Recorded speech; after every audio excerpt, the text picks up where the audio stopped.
Something strange is happening with the Winnipeg Jets. Head coach Scott Arniel can't understand it. The players can't describe it, and we're going to try our best to dissect it on this episode of Hat-Trick HQ and Winnipeg Jets Digest. But before we do that, a quick reminder to hit that subscribe button. About 72% of you who watch these videos are not actually subscribed to the channel. 90% of you over on Jets Digest are not subscribed to the channel. So if you want to stay up to date with everything that's going on in the NHL and the Winnipeg Jets, it's free. Be sure to hit that subscribe button. Now, something weird, strange, unexplainable, really, and we're going to break it down with some quotes from players and head coach Scott Arniel, is happening with the Winnipeg Jets this season. And, you know, despite their great start to the season, they struggled a little bit in December, and obviously now they're back to playing really, really well. Early December, I should say, late November. They're back to playing like themselves earlier this season. But something that is unexplained this season is their play in front of backup goalie Eric Comrie. It's preposterous, I'll put it that way. I can't understand it. This is from Mike McIntyre. Saturday night was their 8th straight loss for the Winnipeg Jets when Eric Comrie is in goal, with his teammates scoring a grand total of 12 goals for him this season. So obviously, or in that span, I should say, in the last 8 games. Eric Comrie has not won a game in 8 starts, right? This is seriously, and we'll get to it later in the video, going to affect his confidence going forward and the rest of the season. They've only scored 12 goals. Again, it's going to affect his confidence in by way of he hasn't won in 8 games. Obviously, his confidence is going to be shaky next time he comes in net, and they're going to need him. We'll get into the schedule later in this video as well.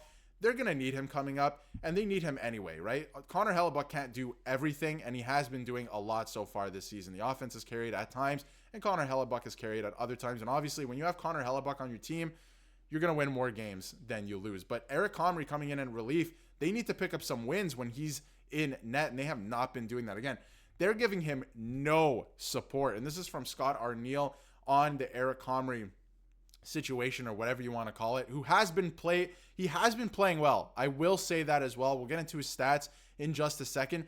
Eric Comrie has been playing well even in these losses. They just have not been scoring for him. They cannot score for him. And he went on to say, I have no idea why we can't score when he's in net. We're the highest scoring team in the league, and it just seems like we can't get him any run support. He gives us a chance every night. And for those of you who say Eric Comrie is not great, because I've seen some of it in the comments, I've seen some of it online as well, Eric Comrie is a good goalie, and we'll get into his stats right now. On the season, Eric Comrie has 11 games played. He only has 3 wins, again, on an 8-game losing streak. But if you look at his goals against average, it's only 2.87, which I think goals against average is more of a team stat anyway. His save percentage is .904. Now, he's no Connor Hellebuyck, right? Like, you can't compare this guy and his stats to Connor Hellebuyck. But league average goaltending this year is hovering really between, like, at a 901, so he's above average in that way. And it's really hovering between a, 898 and 905, let's say, right? It's really hovering around there, and I think league average right now is 901, 902. Forgive me if I'm wrong. Mention it in the comments if I am, but I believe it's somewhere in that area. So Eric Comrie, when he is playing, even though he's lost 8 straight games, they're not scoring for him. He is playing at an above average rate, at least in save percentage. I'll put it that way. You can say what you want about the advanced analytics as well. I think he's actually been playing well despite the losses. So head coach Scott Arniel and captain Adam Lowry and Kyle Connor each commented on Eric Comrie and the inability to score when he is in net, because this is becoming a serious problem for the Winnipeg Jets at this point, because you need to pick up wins when Eric Comrie's in net. Again, like I said, it cannot be an automatic loss whenever Connor Hellebuyck is not in your net, right? You're a good enough team that shouldn't be the case. So Adam Lowry on Eric Comrie. I feel bad for the guy. He's played amazing all year. He's great in the locker room, works so hard day in, day out. He's the first guy on the ice, last guy off. At some point, we've got to find a way. Off shin pads or banging a few for him, because he's battling his heart out for us. We are not getting the results for him that he deserves. So everyone's pretty much sharing the same sentiment that this is not a bad goalie. This is not a goalie that's playing bad. He's playing well. They can't score for him for whatever reason. We've seen the Jets have won games 7-0 this year, and Connor Hellebuyck gets a shutout where he only makes like 20, 22 saves. We've seen that. Where's that when Eric Comrie is in net? Now, I do believe, I am a big believer in everything flows through your goaltender, right? Like, if your goaltender is hot, you have one of the best goaltenders in the league, your entire team is going to play with much more confidence in that way. So maybe subconsciously him losing all these games, they're playing tight. They're not playing as loose that when Connor Hellebuck's in net. And I mean, anybody could be in net in the backup position role. He's not Connor Hellebuck, right? At the end of the day, he's not going to give you that confidence. So maybe subconsciously there's something there with the Winnipeg Jets this year where they just are playing more tight, more afraid to let up goals, and they're not focusing on playing their game and scoring, because we know they have a potent offense, right? They can score at will, it seems, this year. So that's what Adam Lowry is. Everyone seems to be sharing the same sentiment, and Scott Arniel, he expanded what he was saying as well. And he did say that Eric Comrie is actually taking this very hard on himself, despite, you look at the stat line, it's not that bad in my estimation, but he shouldn't be, because he's given us the chance every time he goes out there.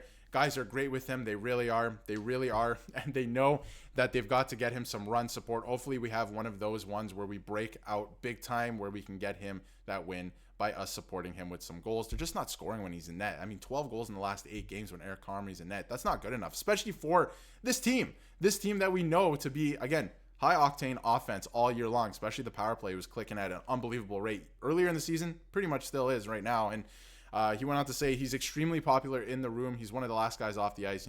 Everyone's saying the same things about Eric Comrie. He's a great guy. He works very hard. He's real good. He's loud. He's fun. Him and Helly have a fantastic relationship, which is another thing you want. Backup goalies to be able to put your starting goalie in their happy place and make sure everyone's feeling good, right? So honestly, the guys are they're more upset, again, that we didn't get him the win. They needed to get him that win, and they need to get him, some support in terms of offense, right? He is doing, I think, a pretty good job right now. So on Saturday night against the Flames, once again, the Jets weren't able to generate enough goal support for backup goaltender Eric Comrie. We are not getting the results for him that he deserves. And I thought this was a very interesting snippet from that article, that the worry lies in the impact that this type of stretch could have on Comrie. I think that the most important thing coming out of this is he's playing well, but they're still losing, and seeing that losing streak and losing games every time you're in the net might have a psychological effect on his play. And I thought that was very interesting, and an interesting observation too. And you're the backup goalie and one of the best teams in the NHL, and over the last 2 months you've been in net for 8 of their 12 losses over that time, which the Jets have not lost a lot this season. So that will wear on a player, and it is a tough situation. It is a tough situation. When you look at this team, this is a team that should be able to provide you offense. So I don't know what it is about Eric Comrie being in net that doesn't allow them, again, maybe they're playing tight. I think it's very, very interesting in that way. But let me know in the comments what you think about the Jets' problem, if you want to call it that. I think this is just very strange. I wouldn't say this is necessarily a problem because they're still rolling. They're top of the Central Division. They'll probably finish top of the Central Division at the end of the season, just the way they've been going and firing on all cylinders. But let me know in the comments what you think. I think it's just very strange. And if they, they can be a lot better. They can be picking up a couple more wins here and really separate themselves from the 2nd and 3rd seed in the Central. But again, let me know what you think in the comments. I think it's just very strange. And hopefully Eric Comrie can pick up a win in his next game. It's going to be obviously another interesting stretch here on the schedule. You're playing Utah twice over the course of this week. You're playing Colorado. Like, these are some big games, especially against Colorado, and then some opponents that are fighting for their lives as well in Montreal and Boston. So it's going to be very interesting in that way. But let me know what you think in the comments. And if you haven't yet, be sure to hit that subscribe button on Hattrick HQ and Winnipeg Jets Digest to stay up to date with everything NHL and Winnipeg Jets.